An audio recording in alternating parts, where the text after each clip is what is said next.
A Polícia Civil de Santa Helena está em busca dos suspeitos de terem abusado de duas adolescentes. Elas estavam em uma festa quando o crime aconteceu no fim de semana. Em Uruana, a família de um idoso que morreu aos 77 anos não consegue fazer o enterro. O corpo não é liberado pelo IML porque o idoso nunca foi registrado. Começou a valer a multa para os donos de uma área engolida por uma cratera em Valparaíso. Nada foi feito para resolver o problema e a Vossoroca está chegando à BR-040. Covid-19. Especialistas alertam sobre a possível chegada de uma quarta onda. Como evitar isso? O caminho é fugir das aglomerações e manter a vacina no braço. E ainda, a Bolsa Estudo começa a ser paga no mês que vem em Goiás. Você vai ver quem tem direito e como ter acesso a esse benefício na edição de hoje do J1, que começa agora.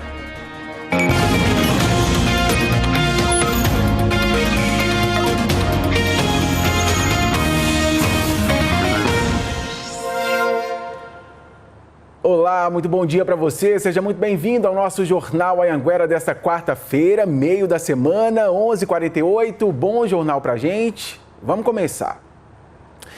A polícia investiga uma denúncia de estupro em Santa Helena de Goiás. Duas adolescentes teriam sido abusadas numa festa. A gente vai para Rio Verde, então, conversar com o repórter Eduardo Arins, que tem mais informações para a gente. Oi, Eduardo, com você, suas informações, bom dia.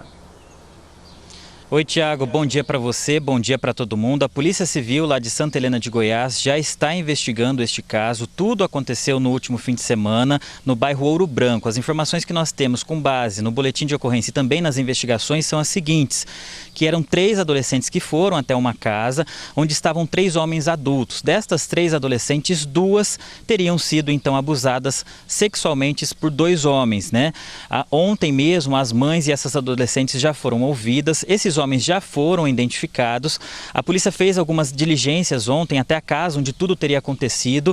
Encontraram lá os rapazes, mas eles acabaram fugindo. Nessa casa foram apreendidas 2 motos, uma delas era roubada, drogas, celulares e também outros objetos que já foram apreendidos, né? As investigações continuam, a Polícia Civil, como já tem informações sobre os suspeitos, já estão, né? Os policiais já estão nas ruas buscando mais detalhes. Hoje pela manhã a gente foi até lá, conversou com o delegado que informou o seguinte, né? Que no dia aí desses possíveis abusos, as meninas chegaram aí a usar, né, drogas e também bebidas alcoólicas que foram oferecidas por esses homens. Vamos ver mais detalhes, então, na entrevista que o Tiago Latorre, que é responsável pela Delegacia de Atendimento Especializado à Mulher, né, ele deu algumas informações para a gente. Vamos acompanhar. Assim que elas ficaram alcoolizadas e sob efeito de droga, esses homens passaram a aproveitar da situação. Elas não sabem especificar o tempo, mas tudo leva a crer que elas ficaram muito tempo na residência. É necessário que os pais sempre fiquem vigiando os filhos e conversem com eles para saber o que está acontecendo. Ter a confiança do filho, para que o filho fale a verdade e traga a informação à Polícia Civil, que nós iremos apurar e responsabilizar todos os autores. Bom, então, resumindo aí para o pessoal que está chegando, 3 homens estavam nessa casa, 2 teriam então abusado sexualmente de 2 adolescentes, mas por lá estavam 3 meninas, todas menores de idade. Inclusive, para elas irem até essa casa, ainda segundo o delegado, elas saíram escondido aí dos pais, elas não informaram os pais que estavam indo para essa festa, né? Todas já passaram por o exame de corpo de delito, que vai informar se teve mesmo abuso, e também por exame toxicológico, que vai dizer qual substância elas teriam ingerido. A gente estava lá na cidade hoje de manhã conversando com o delegado e eles receberam a informação de que um dos suspeitos, né, como eram 3 homens, 2 teriam feito o crime, né, o outro teria apenas assistido ali toda a situação. A Polícia Civil recebeu a informação que este homem estaria no Hospital Estadual de Urgências, né, eles foram até lá para checar essa informação, para ver se ele estava mesmo por lá e para ver o que iria acontecer com ele, né? A gente segue acompanhando. Esse caso é considerado e está sendo investigado como estupro de vulnerável e também tráfico de drogas, já que envolvia ali alguns entorpecentes, principalmente maconha. Inclusive na apreensão que foi feita na casa das 2 motos, uma era roubada e eles podem também responder por receptação, viu, Tiago? Ô Eduardo, só para ficar claro para o pessoal que está em casa, a gente precisa separar essas histórias, né? O fato de elas terem saído escondidas de casa, isso não tem relação com estupro, quer dizer, isso elas veem com os pais. Agora, o fato do estupro, a polícia, claro, precisa apurar e a gente está de olho nessa história. Obrigado, Eduardo. Nós não tivemos acesso à defesa dos suspeitos. Uma família de Uruana está enfrentando um problemão. Eles não conseguem fazer o enterro de um parente porque o homem nunca teve documentos, nem o corpo dele eles conseguem retirar do IML. O Bruno Mendes chega agora para contar essa história para a gente. Ei, Bruno, com você, bom dia. Olá, Tiago, bom dia para você, para todo mundo que acompanha a gente em todo o estado. O drama da família começou na sexta-feira passada, quando o idoso, que segundo os parentes tem 77 anos, morreu e o corpo dele veio trazido aqui para o IML de Anápolis, de onde a gente fala ao vivo. Só que o corpo do senhor Antônio Moreira de Souza continua por aqui até hoje. Isso porque ele não tinha nenhum documento, Tiago. Os parentes contaram que o senhor Antônio nasceu no interior de Minas Gerais, na cidade de Patos de Minas. Logo depois se mudou para o povoado de Uruíta, que é distrito de Uruana, na região do Vale do São Patrício. Os parentes me contaram, inclusive, que ele nunca quis tirar documentos, nunca se interessou, na verdade, se negava e nem certidão de nascimento ele tinha. Que sempre que ele precisava de atendimento médico, era feita ali uma procuração assinada pelos parentes, né? E dessa forma ele conseguia ser atendido. Só que a situação ficou mesmo complicada depois que o senhor Antônio Moreira, ele teve um AVC, depois disso teve complicações, acabou gerando um quadro de pneumonia. No último dia 30 de outubro, o senhor Antônio veio transferido aqui para Anápolis, ficou internado na Santa Casa de Misericórdia até a última sexta-feira, dia 19, quando não resistiu às complicações da doença e morreu. Tiago, depois disso, aí começou o drama. O hospital não pôde liberar o corpo do senhor Antônio justamente pela falta de documentos e aí ele veio trazido aqui para o IML. A família reclama da burocracia, da demora para liberação do corpo e até do medo, né, de que o senhor Antônio fosse enterrado como indigente. Nós entramos em contato com a Polícia Científica e tivemos uma resposta no final desta manhã. A Superintendência da Polícia Científica informou que o corpo do senhor Antônio vai ser liberado mediante um termo de reconhecimento assinado e de responsabilidade da família.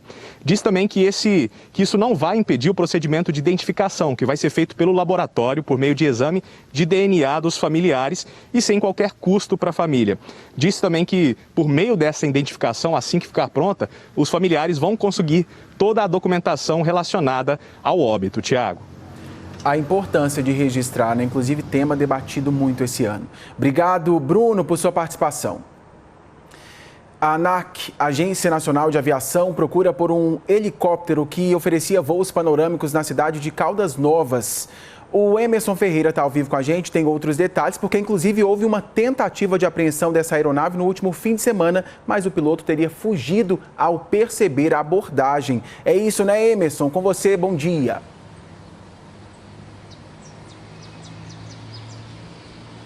Oi, Tiago, bom dia para você, bom dia para todos. Foi isso mesmo, Tiago. Durante o final de semana, a ANAC, que é a Agência Nacional de Aviação Civil, tentou fazer essa operação, né, para apreender administrativamente essa aeronave que estava fazendo voos irregulares lá em Caldas Novas. Segundo a ANAC, o helicóptero estava oferecendo voos panorâmicos, passeios sobre a cidade, só que de forma irregular, porque havia uma suspensão administrativa.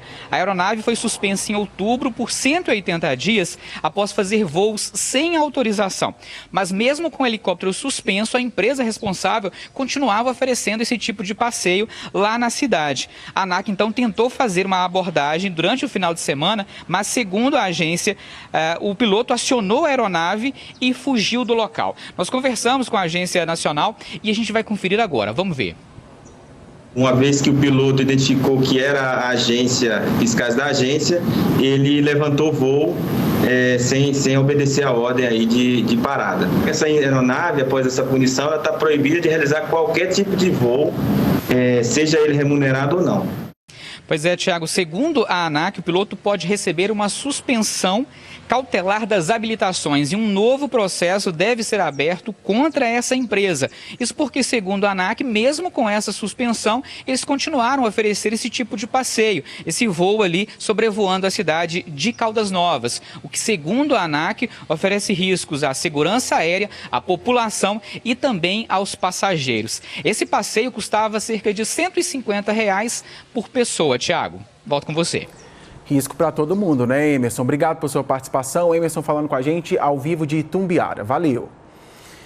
Olha, 2 pessoas foram presas suspeitas de matar e roubar gado em fazendas de Quirinópolis, região sudoeste do estado. Um dos suspeitos usa uma tornozeleira eletrônica. O vídeo mostra o momento em que um homem atira em um animal. Esse vídeo foi encontrado pelo Batalhão Rural no celular de um dos homens presos, suspeitos de furto de gado em propriedades rurais de Quirinópolis, no sudoeste do estado. Alguns crimes de abigeato estavam acontecendo naquela região e nós intensificamos as ações do Batalhão Rural lá naquela região, até que em uma operação, mais precisamente num bloqueio rural, as nossas equipes conseguiram efetuar a abordagem de um indivíduo que estava trafegando por essa estrada vicinal, e na busca veicular foi constatado que havia carne. Na picape em que eles estavam, os policiais encontraram carne de gado sem procedência, uma arma calibre 22, munições e várias ferramentas utilizadas nos crimes. Um dos suspeitos usa tornozeleira eletrônica. A polícia apreendeu todos os objetos encontrados, a carne sem procedência e o carro. Os suspeitos foram para a delegacia de Quirinópolis e devem responder por porte ilegal de arma de fogo e pelo crime de abigeato, que é quando o furto envolve animais do campo. A imagem é impressionante, a gente frisou ali para não chamar tanta atenção, mas dá dó ver um animal cair daquele jeito ali depois de um disparo. Olha, os homens que foram presos foram levados para a cadeia de Quirinópolis. Em Águas Lindas, os bombeiros fizeram um resgate diferente. Um homem retirou essa jiboia da BR-070 porque ficou com medo dela ser atropelada. Mas ele também ficou com medo de ser mordido por ela. Aí ele passou uma fita isolante na cabeça da cobra. Olha só a imagem. Depois disso, o homem deixou a cobra na sede do SAMU porque ele não sabia o que fazer. O pessoal do SAMU então chamou os bombeiros. O animal foi avaliado e solto na mata.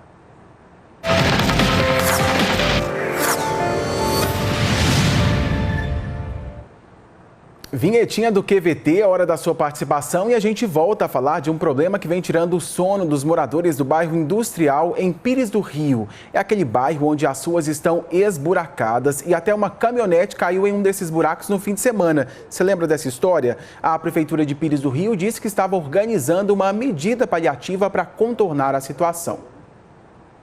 Estas fotos foram enviadas pela assessoria da Prefeitura de Pires do Rio e mostram as máquinas trabalhando no local. Os moradores do bairro também enviaram fotos. Eles estão indignados e preocupados, porque, de acordo com quem mora no local, agora no período chuvoso, assim que chover mais forte, como tem sido nos últimos dias, a terra vai toda embora. Essa caminhonete caiu no buraco há 2 semanas. Situação que preocupa todo mundo que transita por ali. A prefeitura informou que não tem dinheiro para asfaltar o trecho. Por isso, encontrou essa medida paliativa para contornar a situação, pelo menos por enquanto. Mas, segundo os moradores, não vai resolver muita coisa, né? Nós mostramos aqui na semana passada o caso de moradores de São Miguel do Araguaia, no norte do estado, que estavam sofrendo com uma erosão perto de um córrego na Avenida Paranaíba. Com as chuvas, uma grande cratera se formou na região e os moradores de uma casa ficaram aflitos porque o imóvel está muito próximo da erosão. Como uma medida paliativa, a prefeitura disse que faria uma contenção e, cumpriu o prometido, viu? Nós recebemos essa imagem que mostra o local. Pelo menos por agora, o pessoal de lá fica um pouco mais aliviado, né? Buracos, lama e nenhum funcionário trabalhando na obra. Moradores do Recreio dos Bandeirantes, em Goiatuba, reclamam da situação das ruas do bairro. Basta chover que os problemas se agravam e a lama toma conta da rua.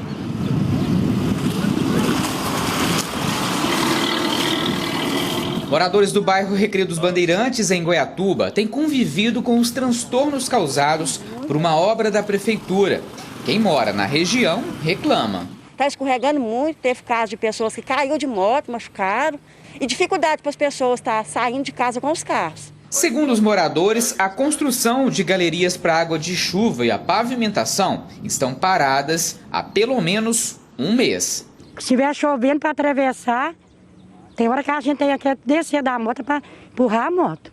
Na placa dá para a gente ver que a obra começou em julho e termina agora em dezembro, mas com um pouco mais de um mês. E não tem ninguém trabalhando aqui no local, os moradores acreditam que os transtornos vão continuar.